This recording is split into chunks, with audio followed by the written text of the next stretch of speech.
ఇక phone tapping కేసులో కీలక పరిణామం చోటు చేసుకుంది. సిట్ విచారణకు మీడియా సంస్థ ఎండీ శ్రవణ్ రావు హాజరయ్యారు. సుమారు 6 గంటల పాటు శ్రవణ్ రావును సిట్ అధికారులు విచారిస్తున్నారు. ఈ నెల 26న విచారణకు రావాలని శ్రవణ్ రావుకు పోలీసులు నోటీసులు ఇచ్చారు. ఫోన్ ట్యాపింగ్ కేసులో A6గా శ్రవణ్ రావు ఉన్నారు. మరోవైపు శ్రవణ్ రావును అరెస్ట్ చేయొద్దని పోలీసులను సుప్రీంకోర్టు ఆదేశించింది. మా కరెస్పాండెంట్ కుమార్ పూర్తి సమాచారం అందిస్తారు. కుమార్, ఈ 6 గంటల పాటు ఎటువంటి విచారణ జరిగింది? ఇచ్చిన నోటీసుల్లో ఏమని పేర్కొన్నారు? దేవి, తెలంగాణలోనే సంచలనం సృష్టించిన ఫోన్ ట్యాపింగ్ కేసులోని ప్రస్తుతం పోలీసులు ఈ కేసుకు సంబంధించి విచారణ కూడా వేగవంతం చేశారని చెప్పొచ్చు. ముఖ్యంగా ఈరోజు ఏదైతే ఈ కేసులోని ప్రధాన నిందితుడు కావచ్చు, ఇటు ఎస్ఐబి చీఫ్ ప్రభాకర్ రావుతో పాటు ఇటు శ్రవణ్ రావుకి రెడ్ కార్నర్ నోటీసులు అయితే జారీ అయినాయి. ఈ నేపథ్యంలోనే ఈ రోజు ఉదయం 11 గంటలకు శ్రవణ్ రావు జూబ్లీహిల్స్ పోలీసుల ఎదుటైతే హాజరయ్యారు.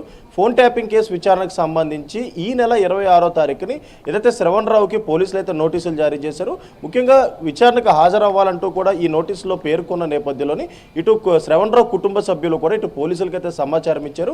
ఈ రోజు విచారణకు హాజరవుతారంటూ కూడా పోలీసులకి సమాచారం ఇచ్చిన నేపథ్యంలోని ఈ రోజు ఉదయం 11 గంటలకు ఏదైతే శ్రవణ్ రావు జూబ్లీహిల్స్ పోలీసులు ఎదుటైతే విచారణకు అయితే హాజరయ్యారు.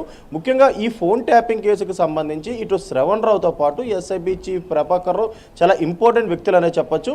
ఎందుకంటే ఈ ఫోన్ ట్యాపింగ్ కేసు రిజిస్టర్ అవ్వక ముందే వీళ్ళిద్దరూ కూడా యుఎస్ అయితే వెళ్ళిపోవడం జరిగింది. అప్పటి నుంచి కూడా వీళ్ళిద్దరిని ఇండియాకి రప్పించేందుకు హైదరాబాద్ పోలీసులు ఏదైతే తమ ప్రయత్నాలు అయితే చేశారు.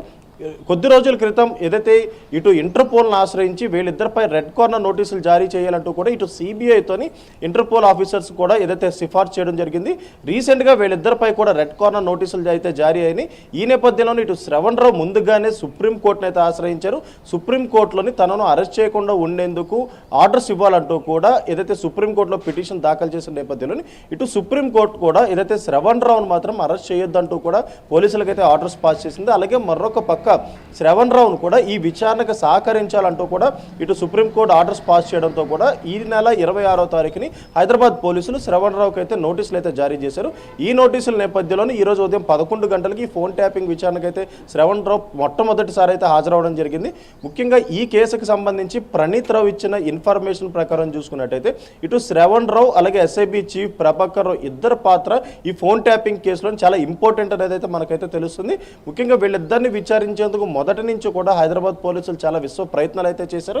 కానీ ఎప్పుడైతే రెడ్ కార్నర్ నోటీసులు జారీ అయినాయో మొట్టమొదటిగా శ్రవణ్ రావు అయితే ఈ రోజు అయితే విచారణకు హాజరయ్యారు. ఇందులో ముఖ్యంగా మనం 3 ఇంపార్టెంట్ పాయింట్స్ అయితే చూసుకోవాల్సి ఉంటుంది.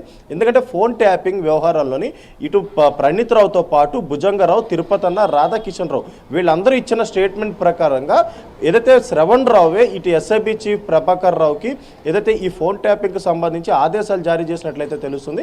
అలాగే ఎవరు లబ్ధి కోసం ఏదైతే శ్రవణ్ రావు ఈ ఫోన్ ట్యాపింగ్ పాల్పడ్డాడు అనేది అయితే ప్రస్తుతం ఇంకా విచారణలో ఇంకా కొనసాగుతుంది. అలాగే మరొక పక్క ఇటు ఈ ఫోన్ ట్యాపింగ్ చేయడం వల్ల ఏ రాజకీయ నాయకులకి లబ్ధి పొందుతుందనే దానిపై కూడా ఇప్పటికీ పోలీసులు అయితే విచారణ అయితే కొనసాగిస్తున్నారు. సుమారు ఈ రోజు ఉదయం నుంచి 6 గంటల పాటు ఇంకా ఈ విచారణ అయితే కొనసాగుతుంది. అలాగే మరొక పక్క ఈ రాత్రి 8 గంటల వరకు కూడా ఈ విచారణ కొనసాగే అవకాశం అయితే ఉంది.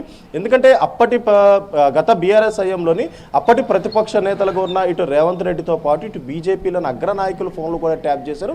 ముఖ్యంగా ఇటు బీఆర్ఎస్లోని అగ్రనేతలు చెప్తేనే ఈ ఫోన్ ట్యాపింగ్ జర్నీ అంటూ కూడా ఇప్పటికే కొంతమంది స్టేట్మెంట్ ఇచ్చిన నేపథ్యంలోని ఆ స్టేట్మెంట్ ఆధారంగా ఇటు ప్రణీత్ రావు ఇచ్చిన స్టేట్మెంట్ ఆధారంగా అలాగే తిరుపతన్న, రాధాకిషన్ రావు, భుజంగరావు వీళ్ళందరూ ఇచ్చిన స్టేట్మెంట్ ఆధారంగా ప్రస్తుతం శ్రవణ్ రావు విచారణ అయితే కొనసాగుతుంది.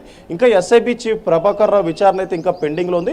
ఇప్పుడు శ్రవణ్ రావు ఇచ్చిన సమాధానాలు బట్టి ఆయన ఇచ్చిన స్టేట్మెంట్ బట్టి మళ్ళీ ప్రభాకర్ రావు కూడా విచారించే అవకాశం అయితే ఉంది. ఇప్పటికే ఈ కేసు ఏదైతే రాజకీయంగా యూటర్న్ కూడా తీసుకుంది. ఇప్పటికే కొంతమంది రాజకీయ వ్యక్తులకు కూడా ఏదైతే నోటీసులు జారీ చేసి జూబ్లీహిల్స్ పోలీసులు అయితే విచారించడం జరిగింది. అలాగే మరొక పక్క ఈ కేసులోని చాలా ప్రధాన నిందితులుగా ఉన్న ఇటు ఎస్ఐబి చీఫ్ ప్రభాకర్ రావుతో పాటు శ్రవణ్ రావులు కూడా యుఎస్ నుంచి రప్పించేందుకు కూడా పోలీసులు విశ్వ ప్రయత్నాలు చేసిన నేపథ్యంలోని మొదటగా ఇప్పుడు శ్రవణ్ రావుపై అయితే విచారణ అయితే కొనసాగుతుంది.